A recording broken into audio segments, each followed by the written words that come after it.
Hello friends, मैं गीता मेलवान स्वागत करती हूँ आपका हमारे यूट्यूब चैनल में। फ्रेंड्स, आज की इस वीडियो में हम लेके आए हैं पथ प्रदर्शक की क्लास 2। चलिए फ्रेंड्स, शुरू करते हैं। फर्स्ट है हमारा नेगोशिएबल इंस्ट्रूमेंट। नेगोशिएबल इंस्ट्रूमेंट क्या होता है? नेगोशिएबल इंस्ट्रूमेंट एक ऐसा डॉक्यूमेंट होता है जिसमें एक कॉन्ट्रैक्ट होता है जो गारंटी देता है कि पेई को एक स्पेसिफिक अमाउंट है जो ऑर्डर पर या फिर उसमें जो टाइम लिखा है उस पर वो रिसीव हो जाएगी। जैसे कि चेक हो गया है ना, उस पर एक स्पेसिफिक अमाउंट लिखी होती है कि ये बेनिफिशियरी को पेमेंट कर दी जाए इतनी अमाउंट की, या तो फिर उस पर जो डेट मेंशन है उस पर, या फिर जब वो डिमांड करे तब। इसको बोलते हैं नेगोशिएबल इंस्ट्रूमेंट। नेक्स्ट हमारा नेगोशिएबल इंस्ट्रूमेंट है। जो नेगोशिएबल इंस्ट्रूमेंट वो कौन कौन से होते हैं? जैसे कि promissory note, bill of exchange, cheque, ये हमारे हो गए नेगोशिएबल इंस्ट्रूमेंट।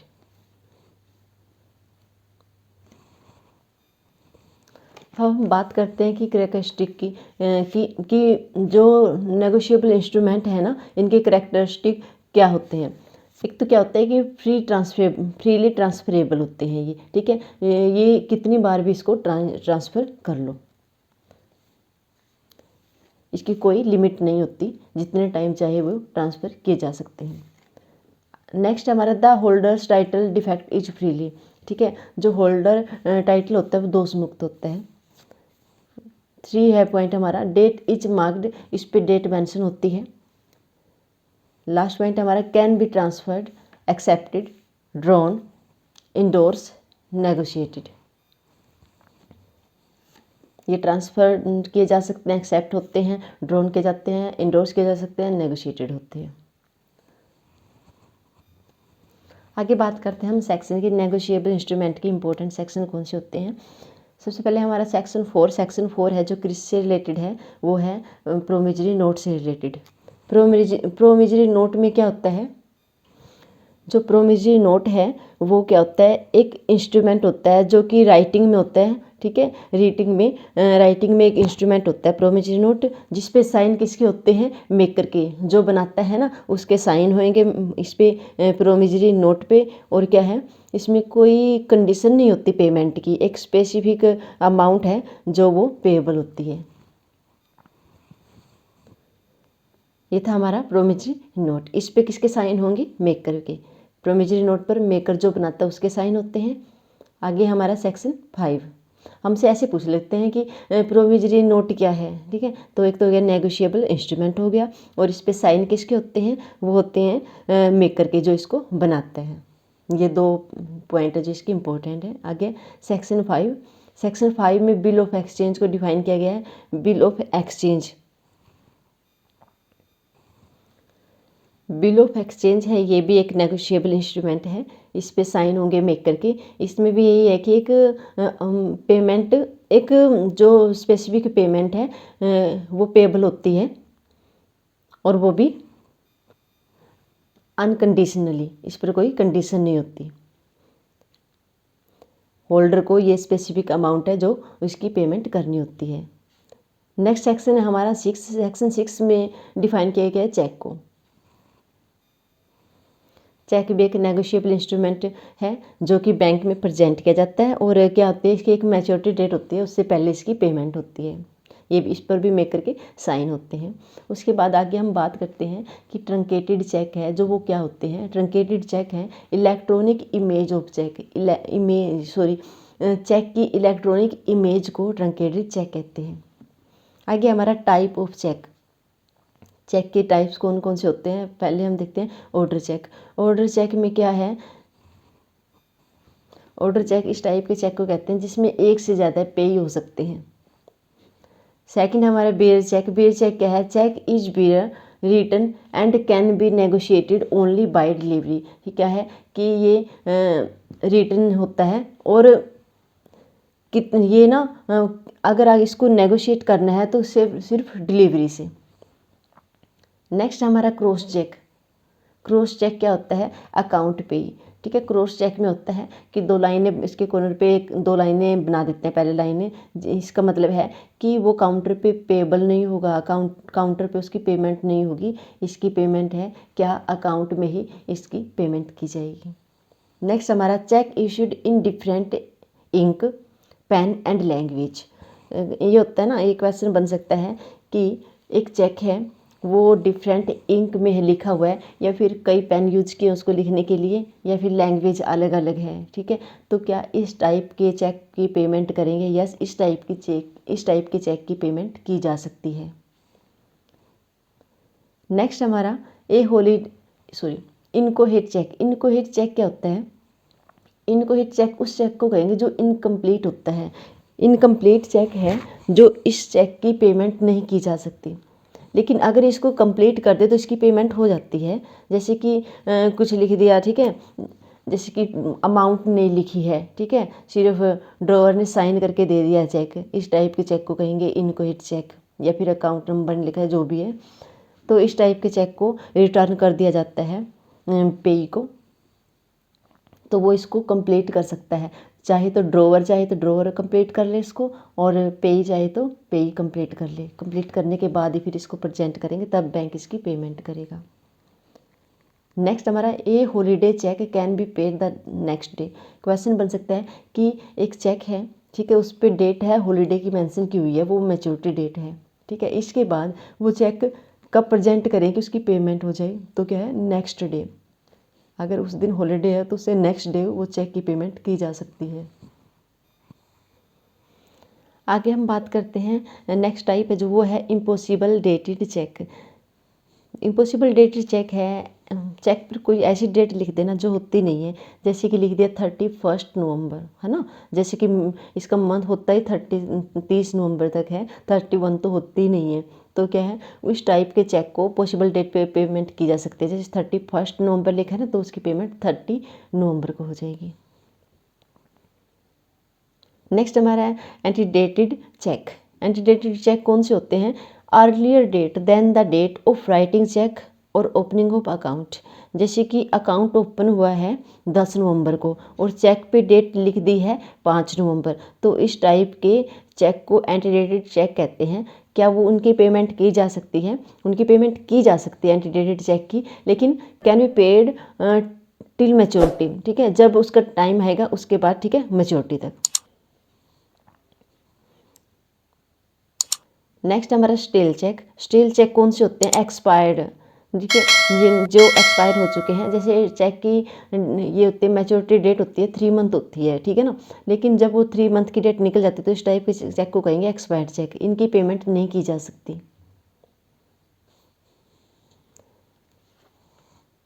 और वो चेक की डेट चाहे तो, जो एक्सपायर्ड चेक हो गया है उसकी डेट चाहे तो जो ड्रॉवर है वो उसको आगे बढ़ा सकता है। चेक पर वो डेट लिखे ना, उसको आगे की बढ़ा दे, 3 महीने और आगे कर दो, और जितनी चाहे बढ़ा सकता है और वहाँ पे अपने साइन कर देता है ड्रॉवर।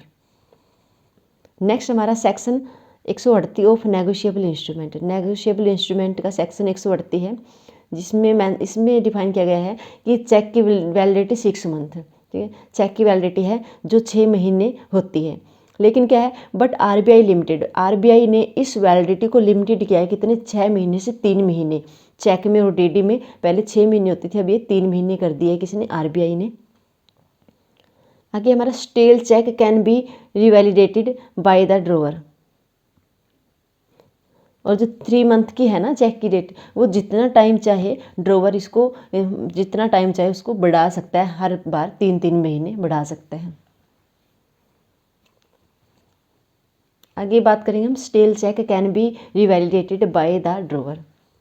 वही है कि जो स्टील चेक है, इसकी जो डेट एक्सपायरी हो गया है ना चेक, ठीक है, उसको कितनी बार भी आगे बढ़ाया जा सकता है बाय द ड्रॉवर। नेक्स्ट हमारा post dated cheque. Post dated cheque क्या होते हैं? The due date has not arrived, जिसकी ड्यू डेट अभी नहीं आई है, वो टाइम से पहले ही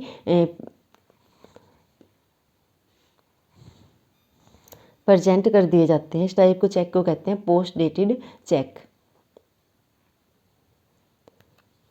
आगे हमारा CTS 2010 क्वेश्चन बन सकता है। CTS है जो कब से शुरू हुआ था, 2010 से। क्या है ये? इसमें क्या होता है? CTS 2010 है, इसमें होता है क्या क्या होता है, IFSC कोड लिखा होता है किसके साथ, विद बैंक ब्रांच एड्रेस, और डेट होती है मेंशन इस पर pantograph with void copy, watermark of CTS 2010, ultraviolet logo of the bank, marked please sign above at the bottom.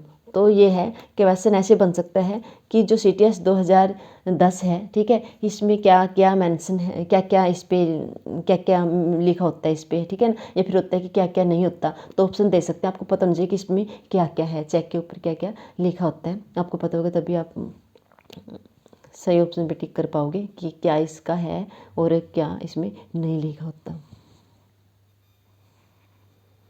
Next हमारा सेक्शन 7 नेगोशिएबल इंस्ट्रूमेंट एक्ट का सेक्शन 7 है। इसमें किसको डिफाइन किया गया है? ड्रोवर, ड्रॉई, पे। ड्रोवर कौन होता है? जो कि चेक को लिखता है। याद ऐसे कर सकते हो जैसे ड्रोवर है, ठीक है, वो बैठा है काउंटर पे, उसने क्या किया, अपना ड्रोवर ओपन किया, उसमें से चेक बुक निकाली और साइन करके दिया, तो वो हो गया ड्रोवर। ड्रॉई उसके बाद कहाँ जा रहा है चेक? बैंक में जाएगा, तो ठीक है, बैंक उसकी पेमेंट करेगा, तो कौन हो गया? ड्रॉई। ड्रॉई हो गया बैंक। उसके बाद पेई, पेई होता है बेनिफिशियरी, जिसको उसकी पेमेंट मिलेगी। पेई ड्रोवर भी हो सकता है, कोई और भी हो सकता है जिसके हाथ में चेक है। सेक्शन 8 है negotiable instrument holder. Negotiable instrument holder जिसके पास, जैसे कि चेक हो गया, बिल ऑफ एक्सचेंज हो गया, ठीक है ना, जिसके पास वो इंस्ट्रूमेंट होता है वो होगा negotiable instrument holder. Negotiable instrument holder उस चेक की पेमेंट ले सकता है। अगर चेक गुम भी हो जाता है, ठीक है, उसे तो क्या है, वो उसका अधिकारी है कि वो उसकी पेमेंट होल्ड उससे ड्रोवर से रिसीव कर सकता है या उससे डुप्लीकेट चेक रिसीव कर सकता है। सेक्शन 9 है holder in due course. Holder in due course का मतलब है कि जैसे कोई भी पर्सन है जो उस किस चेक को रिसीव करेगा, तो क्या है, वो उसका होल्डर बन जाता है जब तक कि वो चेक उसके पास है और वो उसकी पेमेंट करवा सकता है। Section 10 payment in due course. Payment in due course का मतलब है जो पेमेंट है वो चेक के अकॉर्डिंग होनी चाहिए, चेक पे जैसे मेंशन है उसके अकॉर्डिंग कि इसको देना है, ठीक है, इसके अकाउंट में जाना है, ठीक है, और उसमें कोई लापरवाही नहीं होनी चाहिए। तो इस टाइप को कहेंगे payment in due course. Next हमारा सेक्शन 14 नेगोशिएशन। नेगोशिएशन क्या होता है? नेगोशिएशन का मीन्स है when A negotiable instrument is transferred that person become the holder. Negotiation का मतलब है कि ये इंस्ट्रूमेंट है कोई भी, ठीक है, वो एक पर्सन से दूसरे पर्सन के पास ट्रांसफर किया जा सकता है और जिसके पास जाता है वही उसका होल्डर बन जाता है। Section 15 endorsement. ऐसे पूछ सकते हैं आपसे कि नेगोशिएशन है, इसको कहाँ पे डिफाइन किया गया है? सेक्शन 14 ऑफ नेगोशिएबल इंस्ट्रूमेंट में। और इंडोर्समेंट है, इसको कहाँ पे डिफाइन किया गया है? Section 15 of negotiable instrument act. Endorsement क्या है? Signed by the holder for the purpose of negotiating negotiable instrument. क्या है? कोई भी नेगोशिएबल इंस्ट्रूमेंट है, ठीक है, उसको नेगोशिएट करना है, उसको ट्रांसफ़र करना है दूसरे पर्सन को, तो क्या करता है, जो होल्डर है वो उस पर साइन कर देता है चेक पे, ठीक है, और उसको आगे ट्रांसफ़र कर देता है, तो इसको कहते हैं इंडोर्समेंट। और अलोंजी क्या होता है? देखो, क्या जब होल्डर है इंडोर्स करता है, ठीक है, किसी जब डॉक्यूमेंट्स को इंडोर्स करता है तो क्या करता है, वो पीछे साइन करता है, जैसे चेक के पीछे साइन किया और दे दिया, ठीक है, उनको दे दिया। लेकिन जब क्या होता है, उस चेक पर जगह नहीं रहती साइन करने के लिए, तो क्या होता है, एक कागज़ का टुकड़ा है जो उस चेक के साथ लगा दिया जाता है, उसके बाद उस पर साइन करने शुरू हो जाते हैं, तो वो होती है अलोंजी। क्योंकि इंडोर्समेंट की कोई लिमिट नहीं है, जितनी बार चाहे इसको इंडोर्स कर सकते हैं, वो आगे दे दो, वो आगे दे दो, ऐसे साइन करके ऐसे ट्रांसफ़र हो सकता है चेक। तो उस कागज़ के टुकड़े को जिस पे साइन करते हैं, ठीक है, उसको कहेंगे अलोंजी। आगे हमारा टाइप्स ऑफ इंडोर्समेंट। इंडोर्समेंट के टाइप्स कौन कौन से होते हैं? फर्स्ट हमारा इंडोर्समेंट इन ब्लैंक। ब्लैंक का मतलब है कि जो इंडोर्सर है वो सिर्फ साइन करता है, उस पर कुछ लिखा नहीं होता, इंस्ट्रूमेंट में कुछ लिखता नहीं है, तो इस टाइप के इंडोर्समेंट को कहेंगे ब्लैंक इंडोर्समेंट। वो सिर्फ साइन करके दे देता है। कई बार होता है ना, जैसे चेक उस पर साइन करके दे दिया, ब्लैंक चेक दे दिया, ठीक है ना, वो हो गया इंडोर्समेंट इन ब्लैंक। सेकंड हमारा इंडोर्समेंट इन फुल, जिसमें क्या होता है, नाम, डेट, अकाउंट, ठीक है, सब कुछ लिखा होता है, उसके बाद वो साइन करता है और फिर आगे ट्रांसफ़र करता है, तो इस टाइप के इंडोर्समेंट को कहेंगे इंडोर्समेंट इन फुल। नेक्स्ट हमारा रिस्ट्रिक्टिव इंडोर्समेंट। रिस्ट्रिक्टिव इंडोर्समेंट में क्या है, उसमें रिस्ट्रिक्शन होते हैं, जैसे कि इसकी पेमेंट सिर्फ इसको होनी चाहिए, आगे ये इंडोर्स नहीं किया जा सकता, तो इस टाइप के इंडोर्समेंट को कहेंगे रिस्ट्रिक्टिव इंडोर्समेंट। 4 है हमारा पार्शियल इंडोर्समेंट।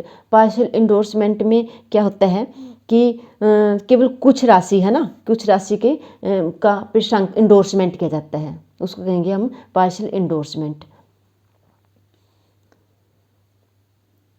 5 है हमारा कंडीशनल इंडोर्समेंट। कंडीशनल इंडोर्समेंट में क्या होता है, कुछ कंडीशन कर दी जाती है कि अगर ऐसा जब ये हो जाएगा तब इसकी पेमेंट होगी, ठीक है ना, जब ये डेट आ जाएगी, जब ये जॉब पे लग जाएगा, जब इसकी शादी हो जाएगी, मतलब इस टाइप कुछ कंडीशन होती है कि तब इस टाइप की कंडीशनल, जहाँ पे कंडीशन होती है वहाँ उस टाइप की इंडोर्समेंट को कहेंगे कंडीशनल इंडोर्समेंट। 6 हमारा सेंस रिकोर्स इंडोर्समेंट, जिसमें क्या है, जो इंडोर्सर है वो कुछ ऐसा मेंशन कर दे कि मैंने चेक साइन करके दे दिया है, अब इसकी पेमेंट आपने लेनी है, ठीक है। अगर देखो इस जैसे कि उसने कोई एक चेक है उसका ड्रॉवर ने साइन कर दिया और बोला है कि इसमें पेमेंट है, ठीक है, इसमें आप ले लो, मतलब आज काट के दे दे कि आज ले लो जैसे भी है, ठीक है। उसके बाद अगर आगे इसके कुछ भी होता है, कोई डिफॉल्ट होता है, तो उसके लिए मैं जिम्मेदार नहीं हूँ, कुछ ऐसा मेंशन कर देता है, तो हो गया सेंस रिकोर्स इंडोर्समेंट। 7 है फैकुलेटिव इंडोर्समेंट। फैकुलेटिव इंडोर्समेंट में क्या है कि जो इंडोर्सर है वो अपने दायित्वों को, अपनी ओब्लिगेशन है जिसको बढ़ा भी सकता है अपने दायित्व को और कम भी कर सकता है, इस टाइप के इंडोर्समेंट को कहेंगे फैकुलेटिव इंडोर्समेंट। तो क्वेश्चन आपके ऐसे बन सकते हैं, जैसे कि बोलेंगे कि जैसे कि ये बोल देंगे रिस्ट्रिक्टिव इंडोर्समेंट है, ठीक है, कौन सा होता है, ऑप्शन दे देंगे कि जो खाली हो, ठीक है, या फिर जिसमें सब कुछ मेंशन कर रखा हो, जिसकी पार्शियल पेमेंट हो, या फिर जिसमें रिस्ट्रिक्शन लगा रखी हो, ठीक है ना। तो ऐसे आपको पता होगा कि ये इंडोर्समेंट कौन सा होता है, तो आप टिक कर पाओगे। आगे हमारा सेक्शन 35। सेक्शन 35 में liability of endorser in case of dishonour of cheque. क्या है, अगर चेक डिसऑनर हो जाता है, सेक्शन 35 में डिफाइन किया गया है कि इंडोर्सर की लाइबिलिटी होती है अगर चेक में मतलब अकाउंट में पैसे नहीं हैं तो अकाउंट डिसऑनर हो जाता है, ठीक है, या गुम हो जाता है, तो क्या है, ड्रॉवर की लाइबिलिटी बनती है, ड्रॉवर को वो पेमेंट करनी पड़ेगी, ठीक है। पेई है जो उससे डिमांड कर सकता है कि वो उसकी पेमेंट करे या डुप्लीकेट चेक दे, जैसी भी है। Question number section 36। सेक्शन 36 में लाइबिलिटी ऑफ प्रियर पार्टी, जो बेनिफिशरी है अगर, ठीक है, अगर डिसऑनर हो जाता है, क्या है, जो भी गुम हो जाता है, तो इस टाइप में क्या है, जो पेई है, जो बेनिफिशरी है, वो जितनी भी पार्टी बीच में इन्वॉल्व हैं चेक को आगे ट्रांसफ़र करने में, ठीक है, तो उन सबको जिम्मेवार ठहरा सकता है। किस में है ये, सेक्शन 35 में डिफाइन किया गया है लाइबिलिटी ऑफ प्रियर पार्टीज। आगे के case of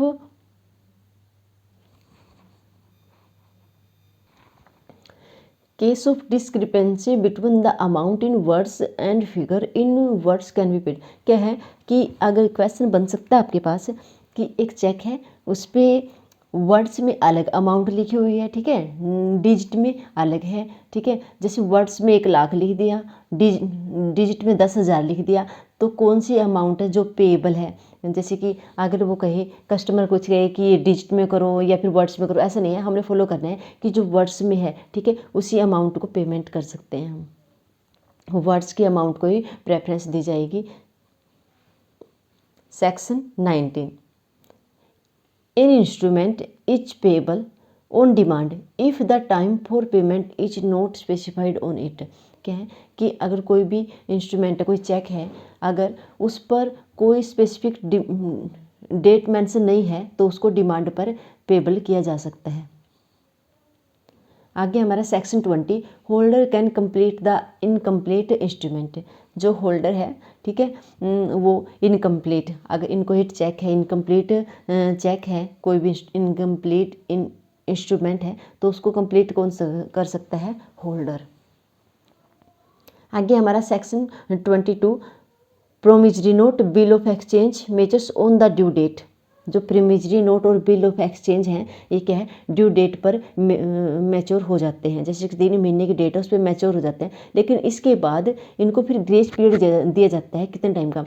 after the maturity के बाद 3 दिन का और ग्रेस पीरियड दिया जाता है। किसको होता है इसमें? प्रोमिजरी नोट में और बिल ऑफ एक्सचेंज में। तो क्वेश्चन बन सकता है प्रोमिजरी नोट और बिल ऑफ एक्सचेंज में, ठीक है, जो ग्रेस पीरियड कितने टाइम का होता है? 3 डेज का होता है आफ्टर ड्यू डेट। नेक्स्ट हमारा, in case of loss of the instrument the holder has the right to obtain a duplicate from the drawer. जब क्या एक केस है जब कि कोई इंस्ट्रूमेंट गुम हो जाता है तो इसमें होल्डर को राइट है कि वो डुप्लीकेट ले ले। किससे? जो ऑप्शन आ सकते हैं बैंक से, ड्रॉवर से, ठीक है, तो वो ड्रॉवर से, ठीक है, उसकी डुप्लीकेट कॉपी वो ड्रॉवर से रिसीव कर सकता है। आगे हमारा सेक्शन 87। सेक्शन 87 है, किससे रिलेटेड है? ये है मटेरियल अल्टरेशन से, कि चेक पर कोई मटेरियल अल्टरेशन नहीं होनी चाहिए। जैसे कि हो गया अमाउंट लिख दिया, ठीक है, एक जैसे कि वहाँ पे लिख दी थी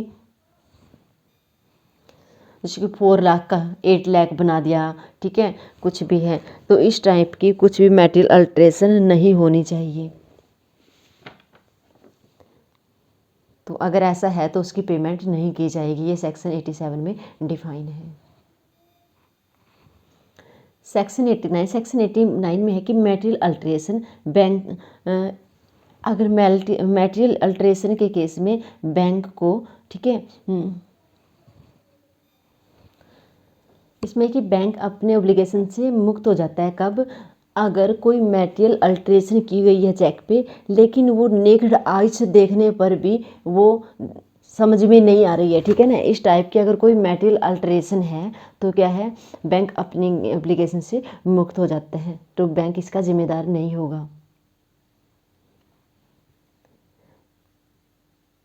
आगे हमारा क्रॉसिंग ऑफ चेक। चेक की क्रॉसिंग है जो कितने टाइप की है? General crossing, special crossing. General crossing में क्या होता है? जिसमें क्या होती है, 2 पैरेलल लाइन लगा दी जाती हैं और उसमें मेंशन कर दिया जाता है कि अगर ये 2 पैरेलल लाइन लगा जाते हैं, क्रॉसिंग कर दी जाती है, ठीक है, चाहे वो अकाउंट पे ही हो, ठीक है, या फिर कस्टमर जैसे भी है, कस्टमर ने अपने नाम से लेनी है, अपने अकाउंट में लगानी है। और स्पेशल क्रॉसिंग ऐसी क्रॉसिंग होती है जिसमें क्या है, 2 पैरेलल लाइन के साथ मेंशन कर दिया जाता है कि इस बैंक के थ्रू इसकी पेमेंट की जाएगी, ठीक है, इस टाइप की कहेंगे स्पेशल क्रॉसिंग। सेक्शन 130, सेक्शन 130 में किसको डिफाइन किया गया? Not negotiable. जब एक चेक पर लिख देते हैं कि ये जैसे कि ये चेक है, ठीक है, ये अकाउंट पे ही होगा, ठीक है, ये अकाउंट में, इसके अमाउंट अकाउंट में जाना चाहिए, ये ट्रांसफ़र नहीं किया जा सकता, तो इस टाइप के नोट नेगोशिएबल है जो वहाँ, ये कहाँ पे डिफाइन किया गया? सेक्शन 130 में। इसका मतलब है कि कोई भी चेक है, कोई भी इंस्ट्रूमेंट है, वो अकाउंट में ही पे होगा, ठीक है, उसको आगे ट्रांसफ़र नहीं किया जा सकता। सेक्शन 131 है जो protection to collecting bank. Section 131 में कलेक्टिंग बैंक को प्रोटेक्शन दी जाती है। अगर बैंक बिना किसी लापरवाही के गुड फेथ में काम करता है, ठीक है, मतलब गुड फेथ में वो चेक की कलेक्शन करता है, तो इस में बैंक को, कलेक्टिंग बैंक को प्रोटेक्शन मिलता है। Section 138, dishonour of cheque. Dishonour of cheque जो ये किस सेक्शन में है? ये सेक्शन 138 में है। सेक्शन 138 में डिफाइन किया गया है डिसऑनर ऑफ चेक को। डिसऑनर ऑफ चेक कब हो जाता है? जब क्या होता है, जब किसी अकाउंट में अकाउंट में इतनी अमाउंट नहीं होती और चेक लगा दिया जाता है, तो चेक क्या होता है? डिसऑनर हो जाता है। इच क्रिमिनल ऑफेंस, अगर ये डिसऑनर ऑफ चेक का डिसऑनर होना क्या है? क्रिमिनल ऑफेंस है। इसके लिए क्या है, 2 साल तक की जेल हो सकती है, या फिर जितनी अमाउंट का चेक है उसका ट्वाइस आपको जुर्माना लग सकता है।